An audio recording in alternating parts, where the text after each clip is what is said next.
उठ जाग मुसाफिर रैन भई, उठ जाग मुसाफिर रैन वही, अब रात कहाँ जो होवत है, और जो सोवत है वो कोवत है, जो जागत है वो पावत है। आओ संत महात्माओं, दास से ज़्यादा कुछ आता नहीं, लेकिन जो आपसे सुना, आपने सिखाया वही दास रखने की कोशिश करता है। बात सीधी सादी है कि उठ जाग मुसाफिर भोर वही, अब रैन कहाँ जो सोवत है, जो सोवत है वो खोवत है, जो जागत है वो पावत है। कहते हैं मुसाफिर जाग जा, अब रात्रि कहाँ है, अब तो रैन दिवस हो गया है। यदि तू सो गया तो खो गया। आओ संत महात्माओं, एक विचार सुंदर सा, एक व्यक्ति जाना चाहता दिल्ली और बस स्टेशन पर टिकट लेकर के सो गया। नींद आ गई, बहुत बेहतरीन नींद आई। जिस बस का उसने टिकट लिया था, अब सवेरे को आँख खोली वो तो निकल चुकी थी। जहां गंतव्य पे समय पे पहुंचना था, इंटरव्यू देना था, वो भी जा चुका था। हाथ से मौका निकल गया, पछता रहा था। बार बार ऐसे मौके नहीं आते जीवन में। तो ठीक इसी प्रकार से संत महात्मा क्यों चेता रहे हैं कि उठ जाग मुसाफिर भोर वही। कह रहे हैं कि अब तुझे इंसानी जामा मिल गया है, अब तू अंधकार से निकल गया है। माता के गर्भ में ये बच्चा जो शिशु अवस्था में जीवात्मा, ये बहुत तड़पता, बहुत रोता है, बहुत विनती करता, प्रभु एक चांस दे दीजिए, प्रभु एक मौका दे दीजिए। मैं आपकी सेवा, विनती, प्रार्थना सबसे पहले आपका भजन किया करूंगा, अन्य काम बाद में क्या करूंगा। क्योंकि अब जान गया है ना, जान गया है कि परमात्मा की कृपा होती है तो इंसान का जन्म मिलता है। जान गया है कि परमात्मा की भक्ति से मोक्ष की प्राप्ति होती है।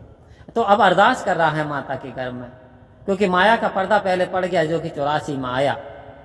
और 84 तो को काट रहा है और अरदास कर रहा है 83,99,999 योनियां भोग रहा है। तो ये दया का सागर, इसे दया आ जाती है और ये मनुष्य के जामे में इंसान बच्चे का जन्म होता। आपने देखा जैसे बच्चे का जन्म होता, रोता बहुत है। आखिर क्या चीज उससे खो गई थी कि वो रोता है? आखिर क्या चीज है वो जो बार बार वो पाना चाहता था, रोता रहता है? वो बात करता था, उसकी बात होती थी, एक उजाले के साथ में बात होती थी, एहसास होता था। उसे कौन एनर्जी दे रहा था? माता के गर्भ में। अब उसे छूट गया, मोह माया के यहाँ आ गया, तो अब बिछड़ गया, अब रो रहा है, अभी अचेत है। तो संत महात्माओं, तो ये 84 किसे काटनी पड़ती है, और 84 के बाद में कह रहे हैं कि ये मनुष्य का जन्म हीरा जन्म है। और यदि ये भी इंसान के हाथ से निकल गया तो कह रहे हैं कि फिर तेरी अंत की बारी है, और हाथ झाड़ जैसे चले जुआरी। कहे कबीर अंत की बारी, हाथ झाड़ जैसे चले जुआरी। लास्ट है। अगर लास्ट में भी हम ईश्वर की प्राप्ति ना कर पाए, ईश्वर का भजन ना कर पाए, तो जैसे जुआरी सब कुछ हार जाता है संत महात्माओं, वैसा ही समझिए हम भी सब कुछ हार के चले गए हैं, कोई लाभ मिलने वाला नहीं।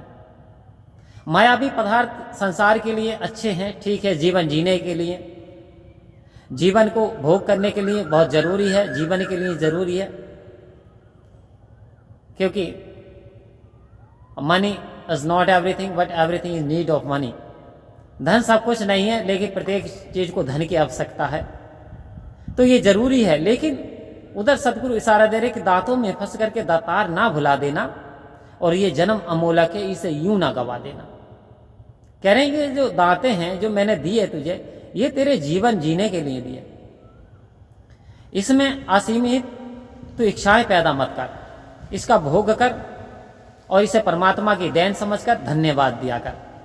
तो संत महात्माओं, हमारा काम है हर पल ईश्वर का धन्यवाद दें, क्योंकि इसने इतनी बेहतरीन हमें ऑक्सीजन दे दी। इंसान यदि सीरियस हो जाता है तो यही ऑक्सीजन 50,000 में बैठ जाती है, और आज हम ये ऑक्सीजन पे ऑक्सीजन निगल रहे हैं, छोड़ रहे हैं, ले रहे हैं, लेकिन हम धन्यवाद तक नहीं देते, बल्कि हम उल्टे दोष निकालना शुरू कर देते हैं। तो वास्तव में सतगुरु कृपा करे, हमें समय की कदर करना आ जाए तो हमारा जीवन सुहेला हो जाएगा। क्योंकि गया समय फिर हाथ ना आए, अंतकाल पछताएगा। धर्मराज ने यम जो भेजे, नैनो नीर बहाएगा। अब जब अंत में यम के दूत आ गए तो फिर नैनों से नीर बहती, फिर होता कुछ नहीं है। समय रहते हुए जो इंसान कर लेता है कि चिड़िया चुग गई खेत, क्या है ना, अब पछतात होत क्या जब चिड़िया चुग गई खेत, तो बाद में पछताने से कुछ फायदा नहीं है। अभी भजन कर लें, अभी जानकारी कर लें और ऐसा अभ्यास कर लें कि हर समय हमें इसका एहसास रहे, हम इसकी मस्ती में जिएं और आनंद में रहें। परम प्यार से बोलिए धन्यवाद।